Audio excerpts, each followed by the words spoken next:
effect of refraction at the time of sunrise and sunset।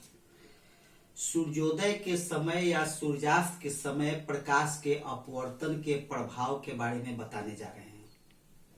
सबसे पहले यह बता दें कि सूर्योदय के समय, सनराइज के समय, एक्चुअल सनराइज अभी नहीं हुआ है, लेकिन सन का इमेज हमको दिखाई देता है, सन हमको दिखाई देता है।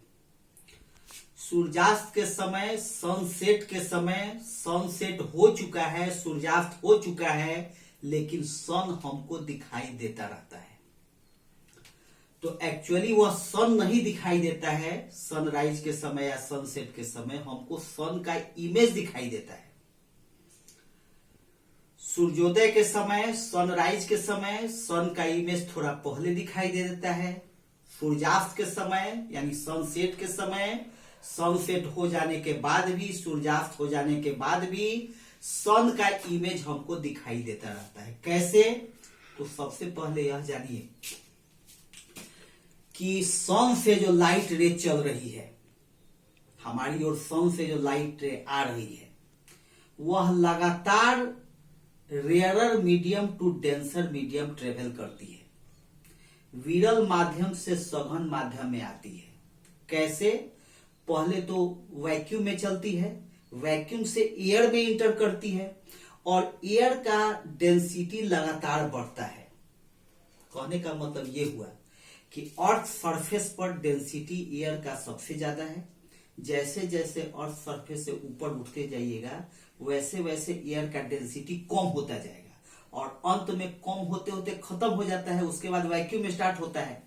तो सन से जो लाइट रे चल रही है, पहले वैक्यूम से एयर में आई और एयर में आने के बाद लगातार एयर का डेंसिटी ऊपर से नीचे बढ़ता जाएगा, नीचे से ऊपर एयर का डेंसिटी घटता जाएगा, लेकिन ऊपर से नीचे एयर का डेंसिटी बढ़ता चला जाएगा। और तब इसका मतलब यह हुआ कि जब रेडर से डेंसर में लगातार ट्रेवल करती है सनलाइट, सनरेज, लाइट रेज, तो क्या होगा? लगातार रिफ्रैक्शन से होकर के continuously passes through refraction of light, लगातार प्रकाश के अपवर्तन से होकर पास करेगी, गुजरेगी, यानी कि नॉर्मल की ओर मुड़ती जाएगी, जिसके कारण हमको सन का इमेज दिखाई देता है।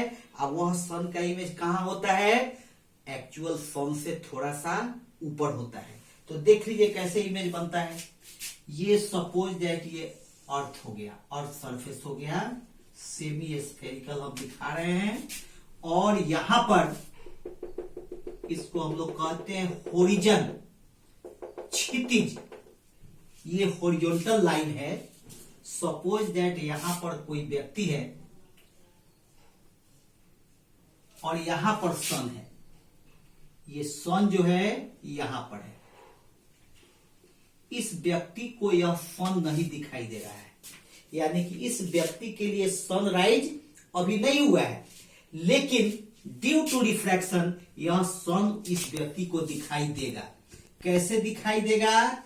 एक एग्जाम्पल के लिए, सिर्फ समझने के लिए इस बात को, हम डेंसिटी के आधार पर एयर को दो ही भाग में बांटे हैं, जबकि असंख्य लेयर थे।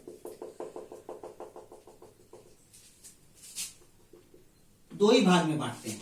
तो देख लीजिए, सन से लाइट रे ऐसे आई, rarer to denser towards the normal, ऐसे मुड़ गई, ऐसे मुड़ गई। फिर अगेन रिफ्रैक्शन होगा, लाइट रे ऐसे व्यक्ति की आंख में चली गई और तब इस सन का इमेज यहां दिखाई देगा। इस सन का इमेज यहां दिखाई देगा,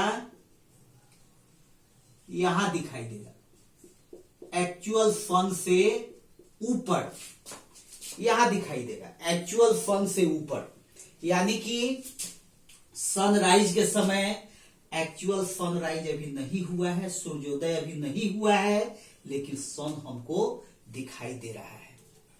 सनसेट के समय एक्चुअल सनसेट हो चुका है, लेकिन सन हमको दिखाई देता रहता है।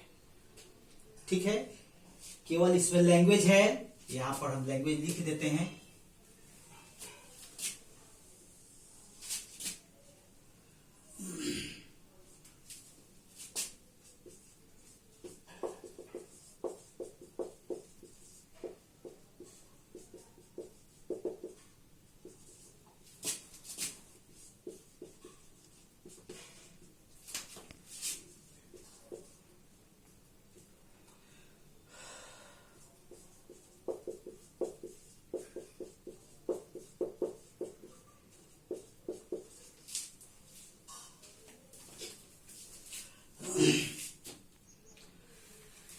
इसको हम लिख दिए हैं, केवल लैंग्वेज है, इसमें कोई कैलकुलेशन नहीं है।